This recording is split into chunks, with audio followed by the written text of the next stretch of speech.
Is value only in the eye of the beholder? The value of everything you do hangs on the answer to this question. Some value is clearly in the eye of the beholder. Maybe you value a blue car over a red one, while your best friend values the red car more.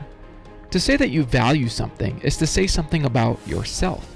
You are saying that you desire it. But are all values nothing but desires? Or can something be valuable in its own right, independently of whether it happens to be desired? To help us to think about this, consider the following story. Susie is for sale. She has been kidnapped from her family, and then her family has been completely destroyed. Her captors tell her she is trash over and over again, until she begins to believe it. She begins to think she is worthless. A middle-aged man offers to pay $1,000 for her. The captors ask for $2,000. The buyer turns away, saying she's not worth it. Another man offers $1,500, and the captors agree to the sale. But the buyer eventually grows bored with his purchase, and so he has her killed and disposed at the market value of $1,500. If you are like me, you sense there is a problem with the above scenario.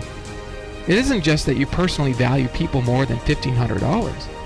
It's that you sense that even if no one valued Susie, there would still be something deeply problematic about killing her for $1,500. Why is that? Here is a hypothesis. Susie has internal value, a value she gets from the kind of being she is, a person. This value does not depend on how much she happens to be desired. That would explain why it is a problem to kill her for a price. This internal value would also explain why racism is wrong. Racism is wrong because all persons have a value just from being a person, independently of their race and independently of whether they happen to be desired by everyone to the exact same extent. If that's correct, then Susie's value is not merely in the eye of the beholder. It is also in her. We thus have an argument for objective value. Premise 1. People have value independently of whether they happen to be valued. Premise 2. If people have value independently of whether they happen to be valued, then some value is objective. Therefore, some value is objective. Now, when I say that people have value independently of whether they happen to be valued, I just mean that they have a value that is not solely grounded in other people's desires. As for premise 2, I mean to define objective. That is, a property or feature is objective if it isn't solely grounded in people's subjective states, such as desires. So, if the argument is sound, then some value is not merely in the eye of the beholder. However, there are some important obstacles that block people from this result. I'm going to consider 3 of the largest obstacles I see. The first is based on differences in perspective. People value different things from different perspectives. So how can you say that what you personally value should be valued by everyone? Isn't that arrogant? Fortunately, we can cut through this obstacle with the tool of a distinction. We can distinguish between subjective values and objective values. While many values do seem to be subjective, it does not thereby follow that all are. Suppose Sam wants to stop people like Susie from being devalued. However, Susie's captors object to Sam. They say, "Who are you, Sam, to say that what you value should be valued by us?" Sam is quick to answer, "Susie has intrinsic worth and so should be protected." He then adds a provocative thought, "The reason we should respect each other's subjective values, as far as we can, is precisely because we should respect each other as valuable beings." The point here is this: the mere existence of subjective values is not itself enough to show that there are no objective values. Not only this, but your sense of objective value is importantly different from your sense of subjective value. In both cases, there's a sense, and the sense is in you. But the sense of subjective value is the sense merely of your own feelings, while the sense of objective value includes the sense that something would have value even if you weren't around. That's why Sam has the sense that Susie would have value even if Sam weren't around, or even if nobody valued her. Here is a second obstacle based on the origin of our senses. Perhaps we have the sense of value ultimately because it contributes to our survival.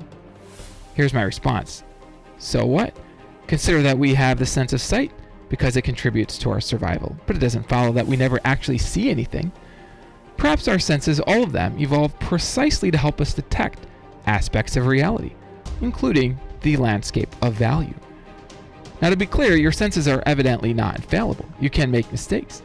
Still, you don't have to have a perfect perception of everything in order to perceive some things imperfectly. In general, any argument against one particular sense, such as sight or a sense of value, faces the problem of generalization. For example, if you can't trust your moral sense that people are valuable, then how can you trust your visual sense that trees have leaves?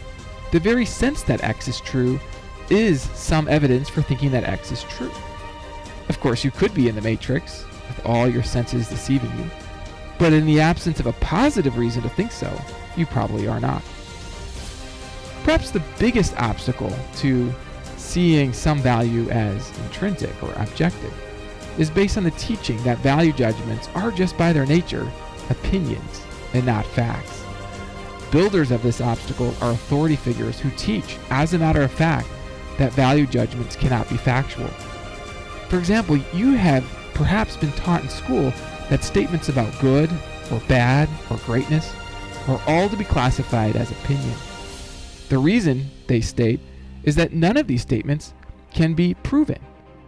It is part of many school curriculums to teach that all value statements are unprovable and therefore non-factual. Ironically, this very claim has not itself been proven. One time I asked my teacher for a reason in support of the claim of this classification, but my teacher had no reason to offer. It is time to rethink what these authorities have said to us. Consider, for example, where proofs themselves come from. All proofs begin with axioms which are not themselves proven. Should we say then that the axioms are just opinions, while the theorems that follow from the axioms are facts? But then how could axioms, which are unproven opinions, be a basis for knowledge? On the contrary, there are axioms of shapes, for example, which form the basis of geometric knowledge. Similarly, there are axioms of value, which form the basis of axiological knowledge, such as the knowledge that people have value and that racism is misguided. Without knowledge of value, you cannot know that killing off Jews for fun is not justified merely if people want it. Should we find our security from the authorities who taught us assumptions, or should instead we listen to those in our time like Sam Harris, who stand for reason and evidence and invite us to see with our own moral eyes an objective moral landscape carved by the lines of value? The way past this third obstacle to value is simply to examine the arguments for yourself. If you do, I predict you'll see your way beyond every obstacle that stands in the way of seeing actual value in the world. Then you'll see something special.